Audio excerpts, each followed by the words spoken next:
President Obama is expressing optimism about the economy, though he admits that progress must come faster. While it's true that 71,000 jobs were added last month in the private sector, it's still well short of the 90,000 new jobs that economists had predicted. But would things be any different if Republicans were running the show? Does the GOP have its own jobs creation plan? Well, Republican Congressman Charles DeJoux of Hawaii joins me now. Congressman, great to have you here. Aloha and good afternoon. Thank you for having me on. Aloha indeed. So I'm going to ask you for your job creation plan, but before you say, can I guess, is it tax cuts?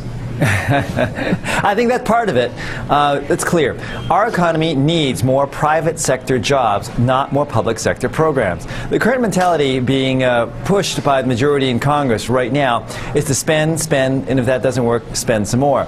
And if there's any talk about jobs, it's about defending public sector jobs. This current administration and the current majority in Congress is willing to spend the people's money to no end to protect government jobs, but it's done very little for the creation of private sector jobs. All right, now you're blaming them, and I get you. And whether we agree or disagree on that, I'm curious as to what the Republican plan is. How would you create jobs? Several things I think we need to do. Yes, tax cuts are certainly part of it. We need to put more money in the pocketbooks and the purses of average Americans. I have far more faith in hundreds of millions of Americans spending a few $100s more than a few hundred bureaucrats spending hundreds of millions of dollars. But I also think part of it also has to be, it's time we look at canceling the unspent stimulus money, canceling the unspent TARP money, and use those resources to give it back to the American people.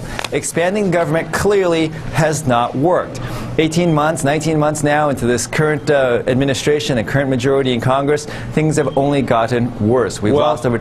Congressman, let me challenge you on that, because I know something that clearly did not work.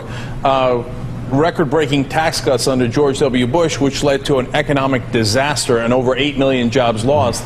So why do you think more tax cuts would be the answer when it seems they created the problem in the first place? Few things. The tax cuts occurred in 2001 and 2003. The 2001 tax cuts did not create an economic recession in 2002, 2004. Our economic meltdown began in the third, fourth quarter of 2008.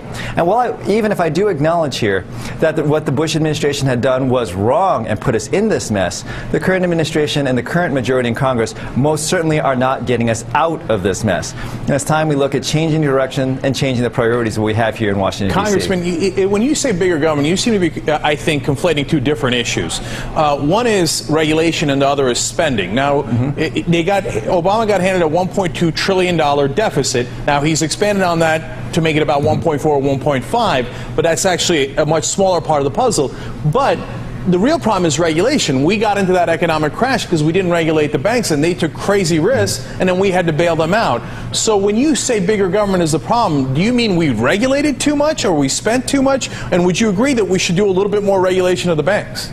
A couple of things. In terms of the financial services industry and financial services reform, I think what had happened back in 2008 was not a lack of regulation, but a lack of enforcement of existing regulations. The answer isn't expanding the size of the government bureaucracy, hiring more government workers, and thickening our regulatory book. It's enforcing existing laws, which clearly did not occur. And I will admit, yes, what the Bush administration, and I also think the previous Republican Congress deserves some of the blame. But what's going on now in Washington has turned a bad situation and made it much, much worse. But that seems, Congressman, I'm sorry, but that just doesn't seem justifiable, because I know you weren't in Congress, but you guys, the Republican Party, lost 8 million jobs trying your way. I mean, it's the same exact plan as you did before. Why would it be any different now?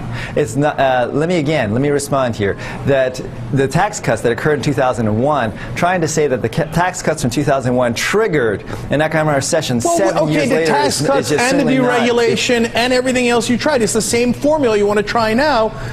I'm afraid we're going to lose 8 more million jobs if we tried that same formula. And I would respectfully submit to you that what the current Congress and the current administration are doing is even worse.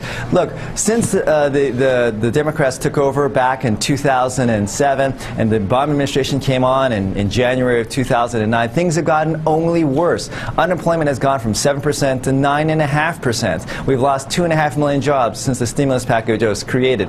That's not progress. That's taking things in the absolute absolute wrong direction. I will say I agree with the president. We need to turn things around, and we can start by changing the priorities of this current Congress. I think if you don't agree with the current administration, some new ideas from you guys might help. But that's just my opinion. Congressman Charles Dijous, thank you so much for joining us. Thank you very much, Eric. Take care. We appreciate it.